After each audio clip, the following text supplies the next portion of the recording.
Pemirsa, Persib Bandung tampil sebagai juara Piala Presiden 2015 setelah berhasil mengalahkan Sriwijaya FC dengan skor 2-0 di Stadion Gelora Bung Karno, Senayan, Jakarta. Dua angka untuk Persib dicetak Ahmad Jufrianto dan Makan Konate.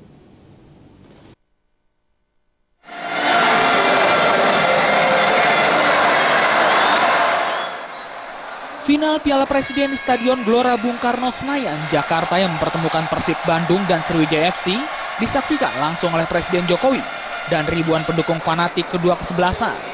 Tensi tinggi ditunjukkan kedua tim sejak wasit Jumadi Effendi meniup peluit tanda laga dimulai. Sriwijaya FC sempat mendapatkan peluang pada menit keempat. Namun tembakan Toulohu Abdul Musafri itu masih melenceng di sisi kiri gawang Imade Wirawan. 2 menit berselang, pelanggaran berbahaya dilakukan pemain Sriwijaya FC kepada Ilija Spasojevic di depan kotak penalti. Sudir Rahmat Jufrianto yang menjadi eksekutor tak menyanyiakan kesempatan tersebut. Tendangan keras dari dirinya membentur pagar betis Sriwijaya, tetapi tetap terlalu deras untuk ditahan kiper Gian Agus Prasetyo. Hingga akhirnya bola masuk ke gawang Sriwijaya.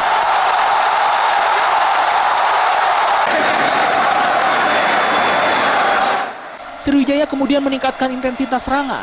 Beberapa kali pertahanan Persib direpotkan oleh Patrick Wanggai dan kawan-kawan.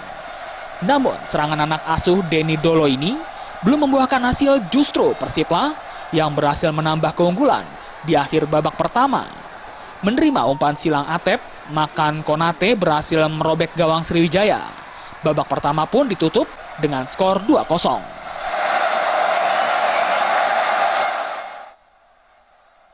Di babak kedua, Sriwijaya terus menekan Persib. Bahkan untuk menyamakan kedudukan, Sriwijaya berhasil menguasai possession ball di babak kedua. Namun serangannya dilancarkan pemain Sriwijaya belum juga memecahkan kebuntuan. Beberapa serangan Sriwijaya dari umpan balik berhasil dimentahkan oleh pemain belakang Persib. Alhasil skor 2-0 pun tidak berubah hingga peluit akhir babak kedua dibunyikan. Dengan kemenangan ini, Persib berhak menjadi juara pertama dan mendapatkan hadiah uang sebesar 4,2 miliar rupiah. Sedangkan untuk Sriwijaya yang duduk di juara kedua berhak mendapatkan uang sebesar 3,2 miliar rupiah. Dari Jakarta, Ketut Sumadia.